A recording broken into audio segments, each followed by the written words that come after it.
oo ka shaqeeyey habkii dib u heshiisiintu ay u dhacday oo runtii shirkaas wuxuu dhacay qaab ammaankiisu wanaagsan yahay marka koowaad dawladda waa kaga mahadcelinayaa dowlad goboleedka Galmudug iyo midda federaalka Soomaaliyeed qaasatan baaqan diraya waxa weeye waxaan dawladda federaalka ugu baaqayaa iyo saxiixayaalka iyo odayaasha dhaqamka iyo culimada adduunka iyo ururada bulshada waxa aan sugaynaa waa soo xulista golaha shacabka baarlamaanka dowlad goboleedka Galmudug waxaan ugu baaqaynaa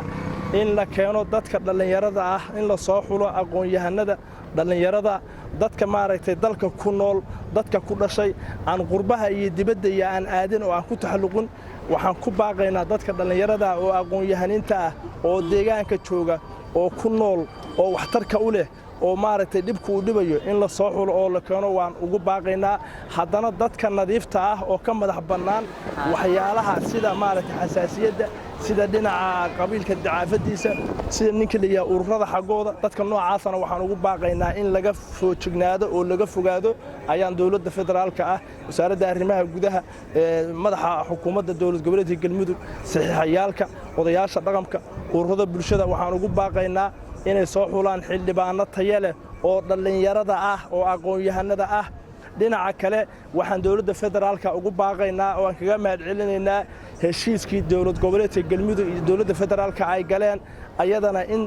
la ilaaliyo heshiiskaas oo la dhaqan geliyo oo dhagahayaga iyo qalbigayagu mar dambe aysan maqal mugdi dambaa soo laabtay madow dambaa soo laabtay waxaan madaxweynaha iyo ra'iisul wasaaraha iyo madaxa xukuumadda Sheekh Maxamed Saakir Cali Xasan waxaan kaga mahadcelinaynaa sida heshiisyadii ay u galeen sida ay u taabageliyeen ayna u wadaan waan ku dhiirigelinaynaa heshiiskiina inaan laga bixin ee sidiisu loo wado xildhibaano tayo leh oo macanaysan oo qurxan in la soo xulana waan ugu baaqaynaa cid kasta oo mas'uuliyaddaas ay qusayso ama ay saaran tahay amnigana waxaan leenahay garabkiinaan nahay waa idinla taagannahay amniga meeshiinni ka wada laban laab ka dhiga hana laga foojignaado cid kaste oo saxiixa ah iyo cid kaste oo baarlamaanka soo xulaysa iyo baarlamaan kasta oo la keenayo si la isu aamino ha laga fogaado xildhibaanada ama mas'uuliyiinta wax kasta oo xaqtirnimo keeni kara amni darrana in golaha maamulka lagu soo daro Galmudugna waan ugu baaqaynaa in laga fogaado salaamu calaykum waraxmatullaahi wabarakaatu Soomaaliya ha noolaato بسم الله الرحمن الرحيم الحمد لله صلى الله على سيدنا محمد وعلى آله وصحبه وسلم أجمعين طبعا waxaan hadda ku sugannahay Dhuusamareeb magaalada madaxda gobolka Galgaduud Galmudug waan ku faraxsanahay sida ay u socoto hanaanka doorashooyinka Galmudug waxaan aad iyo aad rabaa in halkan baaq uga jeediyo waasiidada salaadiinta inay soo xulaan xildhibaano tayo iyo aqoon leh oo daacad ah ayagana waxaan u sheegayaa xildhibaanada la soo xuli doona inay soo xulaan madaxweyne daacad ah oo aqoon leh oo u turaya bulshada reer Galmudug ayoo yani sababta bixin kara dhibkay ku jiraan horumar iyo u horseedi kara wanaag taas ayaan ku baaqayaa waana ku faraxsanahay hanaanka iyo yani sida wanaagsan ee u socoto dib u heshiisiinta iyo macnaha waa maxay fayska labaad loo gudbayo oo khilaafaadka xalinta ah iyo soo doorashada baarlamaanka iyo madaxweynaha dhammaan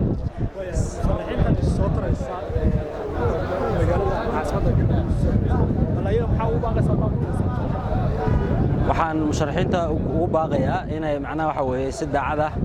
oo yani habsami socod wanaagsan leh ay yani ku soo doortaan madaxweynayaal daacad ah oo aysan laaluushii midna isticmaalin ee maanta lagu soo xulo qofka sababta bixin kara Galmudug wanaag iyo horumar oo horseedi kara inay macnaha asaas ay ku soo xulaan ayagana marka ay kula shaqeeyaan dadka si daacad ah kana lacag ku soo doortay kana laaluush ku doortay iyo musuqmaasuq midna aysan fiirin oo sidaas daacadnimada ay ku soo xulaan intaas aan u sheegay u baaqaya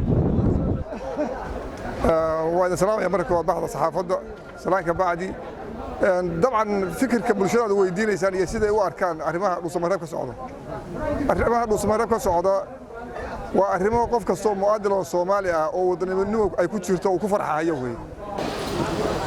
مركب أساس لا سعودان بوحنا إيش أنا بقول قبل شد بوشي سنين وأي كسر قلنا دمان برشوين تكو أبترساتا قلمدو qodobo door ay ku gaareen oo ay ugu muhiimsanayeen midnimo inay is uur xaarteen inay heshiiyeen inay is cafiyeen warmutiyadka ka soo baxayna wuxuu ahaa inay dhistaan maamul goboleed ay u midaysan yihiin oo u adeega bulshada reer galmudug iyo ummadda soomaaliyeedba sidoo kale waxaad aragtaan nolosha bini'aadmiga waxaa aasaas u ah nabad isdhexgal iyo bulshadu inay danaheeda garato magaalada ten aad bay u dad yareed markii ergooyinku ay soo gaarahayeen dadka galmudug ay soo gaarahayeen haddana populationkeeda baaxadda uu leeyahay waad aragtaan waxay ka qayb qaadanayaan isdhexgalkii bulshada ganacsigii isbarashadii midnimadii soomaalinimadii waxaa weye meeshaan marka waxyaabaha ka socda waxa aad loogu farxa weeye waana waxay ka naxahayaan nabaddiidka iyo samadiidku soomaaliya laba shaksi baa wareerisay ama laba tiim baa wareeriyey nabaddiid iyo samadiid baa wareeriyey waa arrinay ka naxahayaan weeye waxaana ku farxahaya qof kasta oo soomaali ah oo garan kara geediga maanta soomaaliya ay hore ugu socoto marka waa barnaamij aan ku qanacsanahay yaa ka socda dhuusamareeb sidee u aragtaa marka doorashadan hadda qabaqaabada u dambeysay doorashada